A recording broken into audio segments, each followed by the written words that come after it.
আসসালামু আলাইকুম, আশা করি সবাই ভালো আছেন। আলহামদুলিল্লাহ আমরা অনেক ভালো আছি। তো আজকে হলো যে বৃহস্পতিবার, 7 দিন হয়ে গেছে। তো 7 দিনের মাথায় তো আজকে হলো ৮ দিন। 8 দিন। ৮ দিন তো হয়েছে। 8 দিন, কারণ বৃহস্পতিবার আমরা গেছি হাসপাতালে, আর হচ্ছে আজকে হলো যে বৃহস্পতিবার। বৃহস্পতিবার। তো 8 দিন ৮ দিন হয়েছে হয়েছে। আজকে। তো 8 দিনের মাথায় তো মনে করেন এই সিজারের সেলাই কাটে। তো এই জন্য আজকে আবার এই জান্নাতে নিয়ে বের হইলাম, হাসপাতালে যাইতেছি সেলাই কাটার জন্য। তা সকাল সকাল যাবো, সকালে বৃষ্টি, সকাল থেকে প্রচুর বৃষ্টি, এজন্য যাইতে পারি না, নাহলে সকাল সকালই যাইতাম। সকালে যাইতে পারি না দেখে বেরোইছি এখন দুপুরবেলা, এখন একটু বৃষ্টি থামছে, নাহলে সকাল সকালই বেরোইতাম। আর বাবুরে রাখিয়েছি, বাবুরে নিয়েই নেয়, বাবুরে রাখিয়েছি বাবুর নানির কাছে। বাবুরে খাওয়াইতে হয়, তারপর রাখিয়েছি যাতে কান্নাকাটি না করে। তো সেলাই কাটতে তো বেশি সময় লাগবে না, আমরা যামু ঘরে আমু, 10-15 মিনিটের মতো লাগবে। গাড়িতে যাইতে যতক্ষণ দেরি আর কি, কাটতে তো আর তারপর দেরি লাগবে না। আর আজকে সেলাই কাটার পর দেখি কালকে আল্লাহর রহমতে বাড়ি যাইতে পারি কিনা। কালকে বাড়ি যাওয়ার কথা, কালকে শুক্রবার, তো কালকে শুক্রবারে বাড়ি যাবো। তো দেখি বাকিটা আল্লাহর ইচ্ছা। তো এই রাস্তা আবার ভালো না, এই জন্য ওদিক দিয়ে গাড়ি লই না, রাস্তাটা একেবারে সম্পূর্ণ ভাঙ্গা, এই জন্য আবার ওদিক দিয়ে গাড়ি লই না। কারণ এই খোয়া ফালা নিয়ে তো গাড়িতে আবার কাঁপাইবে, ঝাঁকড়াইবে, এই জন্য একেবারে সামনে আইলাম আর পেরতে।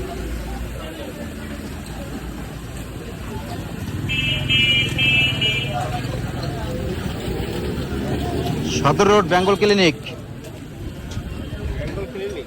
এই সদর রোডে যে লাইন রোডের মহি।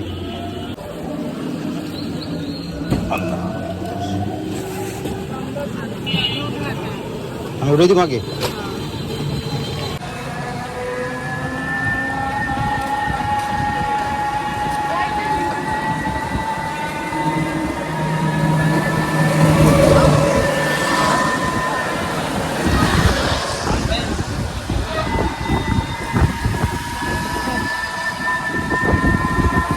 এতই ভালো।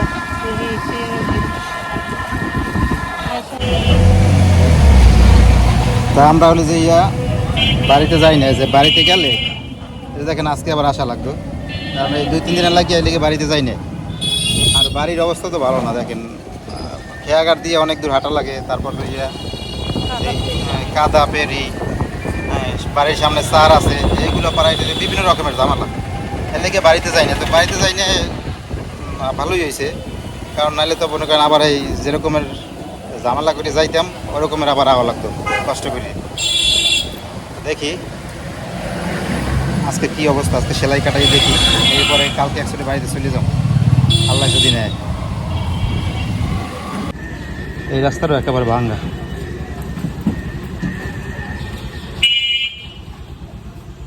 তো এই যে আমরা হাসপাতাল আসছি বললাম।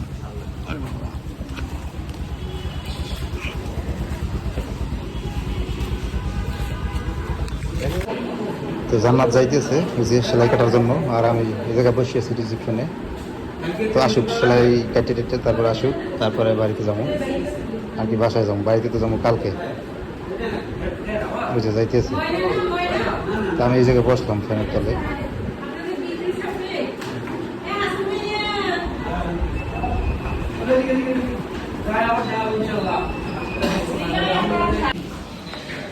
তো এই যে সেলাই কাটা হয়েছে, আমরা এখন আবার বাসার দিকে যাইতেছি। শুক্রবারে বাড়ি যাওয়ার কথা ছিল, এখন শুক্রবারে বাড়ি যেতে পারবো না, কেননা সেলাই সব কাটতে পারে না, 2টা বাকি আছে। ওই 2টা কাটলে নাকি চর্বি চলে আসে, মানে পেটে প্রচুর চর্বি, ওই জন্য 2টা কাটতে পারে না। দেখেন কী অবস্থা, চর্বি থাকলে কী অবস্থা, অত বেশি মোটাও না, মিডিয়াম। এখন বাকি যেই সেলাই 2টা কাটে নেয়, ওই 2টা কাটার জন্য আবার পরশু আসতে বলছে, ওই জন্য বাড়ি আর যাওয়া হইবে না, পরশু দিন আবার আসতে হইবে। এখন আবার হাইটে সামনে যাইতেছি রিস্কা লওয়ার জন্য, বাসায় যাবো, বাবুরে রাখিয়েছি, তাড়াতাড়ি যাই। তো জান্নাতের ওই কথা শুনে ঘুরলে দিস চক্কর দিছে মাথায়। তো মাথায় চক্কর দেওয়াটাই স্বাভাবিক, কেননা সেলাই এখন সম্পূর্ণ ঘুষে যাওয়ার কথা, কারণ যে ওষুধ খাইতেছে আর যে অ্যান্টিবায়োটিক খাইতেছে, কিন্তু তারপরও মনে করেন সব ঘষে নাই। তো এগুলো সন্ধ্যে তো মাথা চক্কর দেওয়াই কথা। 2টা সেলাই কাটতে পারে না, ওইটা কাটতে গেলেই নাকি একটু ডান পাশে চাপো দাঁড়িয়েছি, কাটতে গেলেই নাকি চর্বি বেরোই আসে।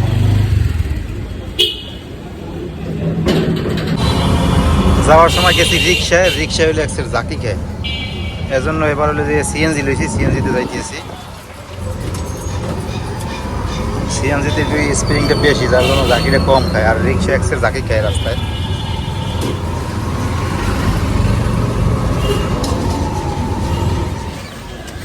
তো জান্নাতের বাসায় রাইখে আসলাম।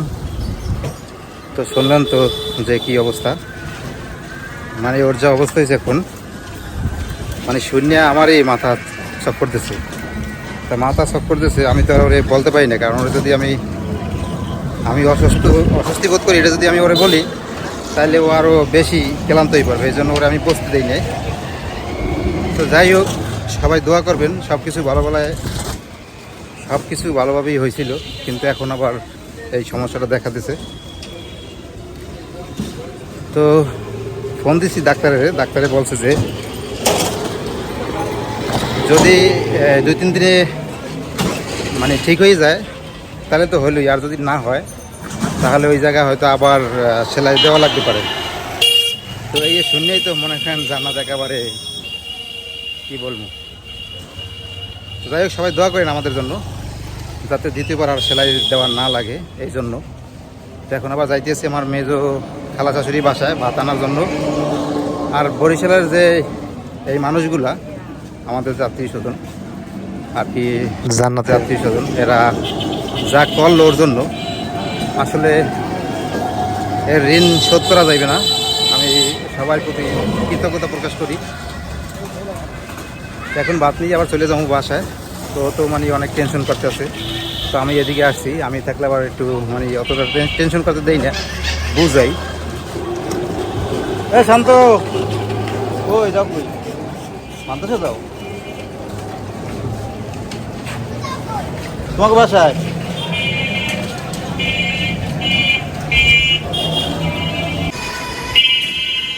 তো খালা শাশুড়ি বাসা হয়েছে আবার পলাশপুরে, এজন্য আবার পলাশপুরে আসলাম। পলাশপুরে গোল চক্করটায় এই জায়গা দেখেন কত সুন্দর একটা করছে, লা ইলাহা ইল্লাল্লাহু মুহাম্মাদুর রাসূলুল্লাহ।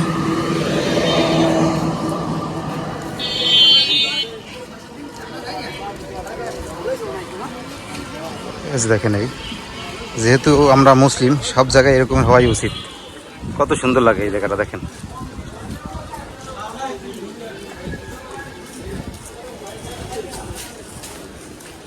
যাই হোক, এসে পড়ছি বাসার কাছাকাছি। তো ভাত নিয়ে তারপর আবার চলে যাবো। তো সবাই একটু বেশি বেশি দোয়া করেন আমাদের জন্য। আসলে এই কথাটা শোনার পরে আমার আর ভালো লাগতেছে না, কিন্তু জান্নাতের তো আমি বুঝতে দিই না। তো সবাই একটু বেশি বেশি দোয়া করেন আমাদের জন্য। 3 দিন পরে আবার যাইতে বলছে। তো 3 দিন পরে যাতে যাই দেখি যে সুস্থ হয়ে গেছে, দ্বিতীয়বার যাতে আর সেলাই দেওয়া না লাগে। তো আজকে এই পর্যন্তই। সবাই ভালো থাকবেন, সুস্থ থাকবেন। আল্লাহ হাফেজ।